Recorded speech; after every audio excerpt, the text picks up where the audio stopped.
Hi, Newman. Welcome to Starbucks. My name is Serene. They are here to offer you all jobs so that we can change our future.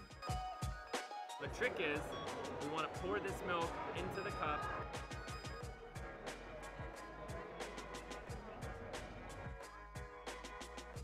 You got hired today. Yes. You're welcome to the team of Taco Bell. Thank you. You're welcome. I actually got hired today at Taco Bell for an on-the-spot interview. Today is really big for me because I've been looking for a job since moved back in May.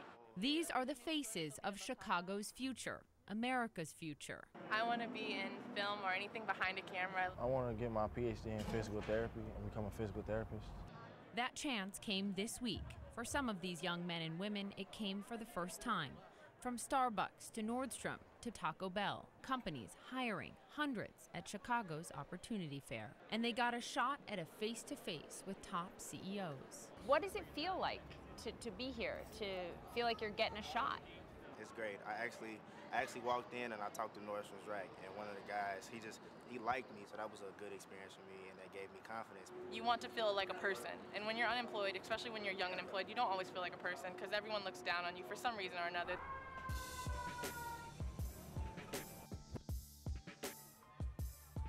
If Chicago can have more jobs, I think the violence will actually stop in Chicago. Chicago Mayor Rahm Emanuel has no doubt this is part of the solution to curbing the city's violence. How big a part of solving the violence problem in this city are jobs for young folks? Well, there's no doubt, I mean, like true across the country, where you have poverty, you have violence. Where you have poverty, you have lower educational attainment. So look, my whole thing is, these kids, they have so much higher expectations for themselves than sometimes we as a city have for them. And that part of this is making sure that they have something to contribute, and we see them. Well, I think we should define them by their future, which is these are opportunity youth. They have something to offer, and they've just been shut out. And if we don't, what happens? You lose a generation that have something to contribute. More than a quarter of 16 to 24-year-olds in Chicago are unemployed. It's unacceptable, and they're losing out because they have something to offer, and we're losing out of their potential. Grammy and Academy Award winner Common and Starbucks CEO Howard Schultz are driving forces in this effort. This is all about the future of this country, really. Yes. This is not just about putting young people to work. This is about the future and the trajectory of this nation, right? Yes, a job and an opportunity gives a person hope. It gives them something concrete to be able to make a living. It helps them to succeed in like being able to provide for their families. And I mean, we all, when we get a job, feel good about ourselves, you know? So it's something powerful in being able to create these opportunities. So this is the future of America. I think there is a cultural divide and there are racial injustices today.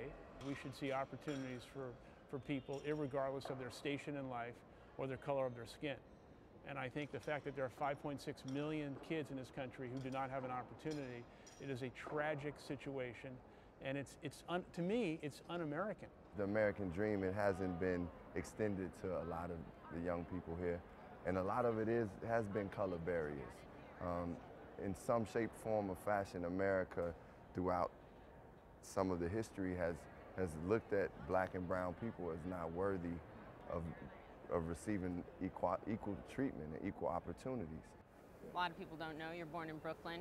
Not a lot of money at all, born poor in Brooklyn. I've said for many years that growing up in the projects imprinted me with both the motivation and the desire to exceed the expectations that perhaps my parents had in their own life. But at the same time, I've also said publicly that I had the scars and the vulnerability and the insecurity of being that poor kid. Really?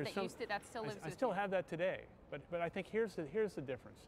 When I grew up, the promise of America and the American dream wasn't just a slogan and words. It was aspirational, and you really felt as a young kid on the other side of the tracks that was available to you and you had hope.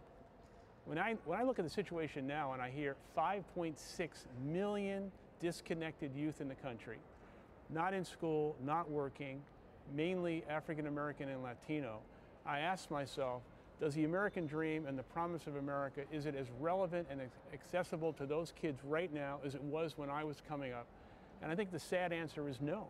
Have you heard enough about youth unemployment and lack of opportunity from the candidates running for the White House? We can't depend on politicians. Obviously, that's not on a lot of politicians' agenda. So we can't wait for them. We have to create that change ourselves right now, and hopefully they'll follow suit. What about you, Howard? Have you heard enough from the candidates in either party on this issue? I don't think we've heard anything about this issue. I don't think we've heard any candidate speak about the almost 6 million disconnected youth in the country, many of whom are African American and Latino. What do you want to hear from the candidates about youth unemployment in this country? I would love to hear someone who says, hey, I'm going to help you, because that's, anyone wants out of their president. They want someone who's going to help them work for them. Are you hopeful?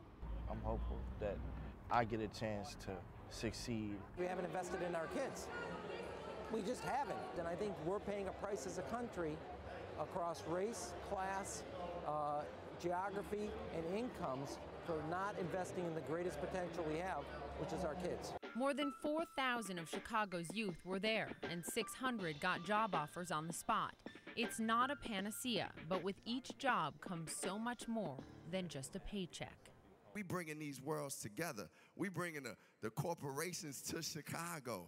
You understand what I'm saying? They coming to see y'all. They here to see y'all and make that change. So I want y'all to continue to stand up and make some noise for yourselves right now. Poppy Harlow, CNN, Chicago.